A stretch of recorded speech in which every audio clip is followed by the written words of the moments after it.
Why e-commerce? There are quite a few reasons for it.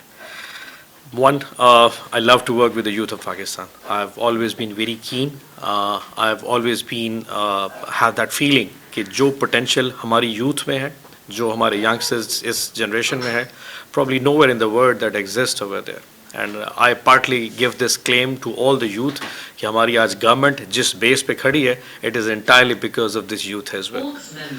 So दूसरा मेरा ये था because I have been in touch with a lot of people who are into e-commerce across the world and in Pakistan in particular, and whenever I spoke to them, that zeal and zest I saw in those people, I really thought कि उसको सही शायद हमारी government उस तरह channelise नहीं कर पा रही जिस तरह हमें करना चाहिए था.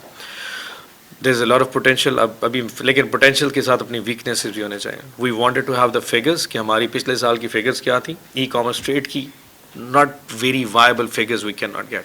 किसी ने कहा $4 billion of e-commerce trade last year, और वो भी local trade through Draz and everything. International trade का part उसमें नहीं था. Somebody quoted $5.9 billion, but we're not really sure what the exact numbers are right now.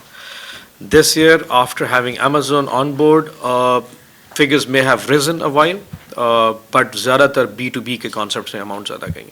B2C का concept अभी तक हमारे पास ये clear नहीं है कि उसकी figures क्या हैं और Amazon आने के बाद कितने लोगों ने locally registered होके, not from London and UAE, locally registered होके यहाँ से B2C market को touch किया. So we have no figures as of yet.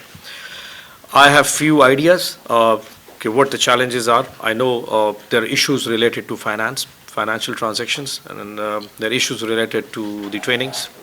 There are issues related to the logistics. But of course, I'm here to listen to you, and you're not here to listen to me, of course. So I'll open the forum. I'll let you have your minds and hearts speak.